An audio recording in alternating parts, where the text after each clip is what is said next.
দেখুন, যেখানে গণতন্ত্র সেখানে বাম কংগ্রেসের একটা শক্তি, তাদের যে মানুষ যে তাদেরকে চায় সেটা বারবার প্রমাণিত।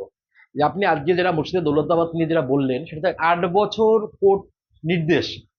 তার কারণ কি? তার কারণ আপনাকে বুঝতে হবে এইটা, যে যেখানে দুর্নীতি, টাকা পয়সা, তৃণমূল কংগ্রেসের যারা সাধারণ মানুষ আছে, তারাও তৃণমূলের কাছে নিজের নিজের সম্পত্তি গচ্ছিত রাখতে চায় না। সমবায় মানে কি? সমবায় মানে হচ্ছে সমবায়ের যারা সদস্য, তারা তাদের একটা অংশ ওখানে গচ্ছিত রাখে, তাদের সুবিধা মতো সেই গচ্ছিত অংশটাকে তারা ব্যবহার করে। তারা ঋণ লোন নেয় ওখান থেকে, এবং সেটা স্বল্প সুদে। তাহলে সেই টাকা আপনি যত জায়গায় দেখবেন, যেখানে সমবায়গুলো আছে সমস্ত জায়গায় দেখবেন তৃণমূলের যেখানে দখল আছে, তৃণমূল সেখানে দুর্নীতি। আপনি আমাদের জেলা নদিয়া জেলা যদি ভাবেন, নদিয়া জেলার যতগুলো সমবায় নির্বাচন আপনি এই সময়কাল দেখেছেন, অধিকাংশ সমবায় সমিতিতে বামেদের জয় জায়গা। আজকে তার একটা নিদর্শন আপনি এর আগে দেখেছেন, যে মেদিনীপুরে দেখেছেন, অখিলগিরি দেখেছেন তো, সমবায় নির্বাচনে একজন রাজ্যের প্রাক্তন মন্ত্রী কিভাবে গেছিল। আজকে আপনারা দেখেছেন যে কোর্ট নির্দেশ দিয়েছে নির্বাচন করতে হবে। সেই নির্বাচনে কারা লড়াই করছে? নির্বাচন লড়াই করছে রাজনৈতিক দলের সমর্থকরা, কোনো রাজনৈতিক ম্যান্ডেট নিয়ে না, ঝান্ডা নিয়ে না। ঝান্ডার বাইরে কিন্তু কোনো নির্বাচনে কোনো ঝান্ডার প্রতীক থাকছে না, কাস্তে হাতুড়ি থাকছে না, হাত থাকছে না, আপনার হচ্ছে জোড়া ফুল থাকছে না, পদ্ম ফুল থাকছে। থাকছে কি? মানুষ তার নাম, তার নামের পাশে পাশে তাকে হচ্ছে সমর্থন করা, তাকে ভোট দেওয়া। সেই জায়গায় আপনারা কি দেখছেন? সেই জায়গায় দেখছেন যে সরকার তার হচ্ছে সরকারি দলের মদতপুষ্ট সন্ত্রাসরা, যারা হচ্ছে আসলে লুটে পুটে খাওয়া টাকা, যেখানে যেখানে যেখানে অর্থ আছে সেখানে তৃণমূল কংগ্রেস আছে, যেখানে অর্থ নেই সেখানে তৃণমূল কংগ্রেস নেই। আপনি দেখেন গোটা রাজ্যের দিকে তাকান আপনি, যেখানে যেখানে আপনি দেখবেন যে তৃণমূলের লাভবান নেই, সেখানে তৃণমূলের কোনো ইনভলভমেন্ট নেই।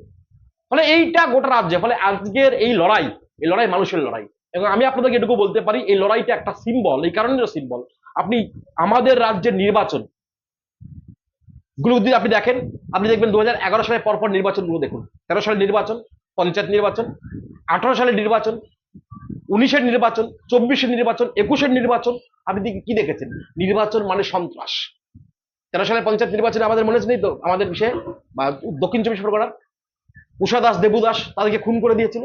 আমি বলছি পঞ্চায়েত নির্বাচন হোক, পৌর নির্বাচন হোক, কিংবা সমবায় নির্বাচন হোক, যে কোনো নির্বাচনেই তৃণমূলের কাছে হচ্ছে সেই নির্বাচনে অংশগ্রহণ করে লুট করার কাজ। আজকে লুট মুর্শিদাবাদের মানুষ রুখে দিচ্ছে। কারণ এই কারণের জন্য মুর্শিদাবাদের মানুষ অশান্তি চায় না। তারা এই যে কদিন আগে আপনারা দেখেছেন, যখন মুর্শিদাবাদ জ্বলছিল, আপনি আমাকে বলার সময় বলছিলেন, আপনি বলুন তো, পুলিশ 100 মিটারের মধ্যে পুলিশ, আমরা শুনেছি 200 মিটারের মধ্যে পুলিশ। তাহলে সেই পুলিশ ঘটনা ঘটে যাওয়ার 2 ঘন্টা পরে, তাহলে সরকার এবং হচ্ছে তার দল এবং তার উপরে যারা দল আছে, তারা সবাই মিলে বোঝাপড়া করে মানুষের মধ্যে বিভাজন, সাম্প্রদায়িক সম্প্রীতি নষ্ট, ধর্মের নামে বিভাজন। এই যে আজকে রবীন্দ্র নজরুল সন্ধ্যা উদযাপিত হচ্ছে সর্বত্র, গতকালকে থেকে শুরু হয়েছে। এর আগে 9 তারিখে রবীন্দ্রনাথকে দিয়ে শুরু হয়েছে, 24 তারিখ নজরুল ইসলাম, আজকে কালকে রবীন্দ্র নজরুল সন্ধ্যা হচ্ছে। কি হচ্ছে? রবীন্দ্রনাথকে আমরা কি বলতাম? রবীন্দ্রনাথকে ধর্মের কবি, সাম্যের কবি, প্রেমের কবি, সব দিকে যার নজর। সেই রবীন্দ্রনাথকে আপনি কি দেখবেন? সাম্প্রদায়িকতা না। ওপার বাংলা যারা আছে, বাংলাদেশের রবীন্দ্রনাথকে কি বলছে? তারা বলছে, রবীন্দ্রনাথকে বলছে রবীন্দ্রনাথের আমার সোনার বাংলা জাতিসংগীত রাখা যাবে না, কারণ হিন্দু কবি লিখেছেন। আবার এপার বাংলায় নজরুলকে কেউ কেউ মুসলিম কবি বলে, কিন্তু নজরুল কি মুসলিম কবি? নজরুলকে আমরা কি বলতাম? সাম্যবাদের কবি।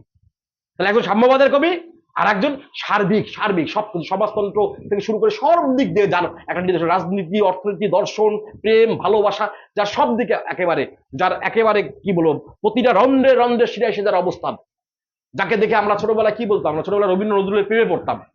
আমরা হাসি ঠাট্টার মধ্যে বলতাম, রবীন্দ্রনাথকে বলতাম, রবীন্দ্রনাথ নজরুলকে লিখেছে যে ওরে নজরুল তুমি করিয়াছে ভুল, দাড়ি না রাখিয়া রাখিয়াছে চুল। আবার রবীন্দ্রনাথকে কি বলতো নজরুল? আমরা বলতাম, মানে হাসি ঠাট্টায় বলতাম, নজরুল নাকি লিখেছে যে আগে যদি না জন্মাতো রবি, আমি হতাম বিশ্বকবি। কিন্তু কথাটা হচ্ছে কি, আজকে রবীন্দ্র নজরুলকে ভাগ করছে, তার কারা ভাগ করছে? ভাগ করছে সুবিধাবাদীরা।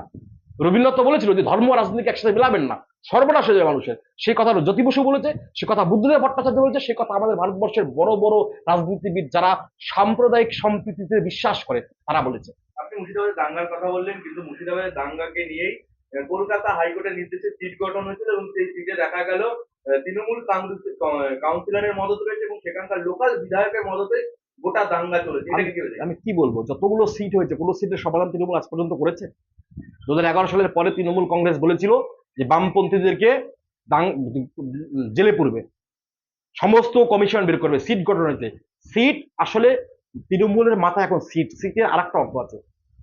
সিটের একটা হচ্ছে আমরা বলি না পাগল, সিট মাথায়, মাথায় গন্ডগোল। আসলে ওরা হচ্ছে এইটা গন্ডগোল ওদের, এই যেগুলোকে ওগুলোকে ওরা হচ্ছে সেই সিট গঠনের মাধ্যমে কি করছে। আপনি আমাদের রাজ্যের দাঙ্গা মানে তৃণমূল কংগ্রেসের মদতপুষ্ট বিজেপির দ্বারা তৈরি। আমরা কি বলি, আমরা বলি একটা দল আরএসএস, তার দুটো শাখা সংগঠন, একটা কেন্দ্রের বিজেপি, একটা রাজ্যের তৃণমূল।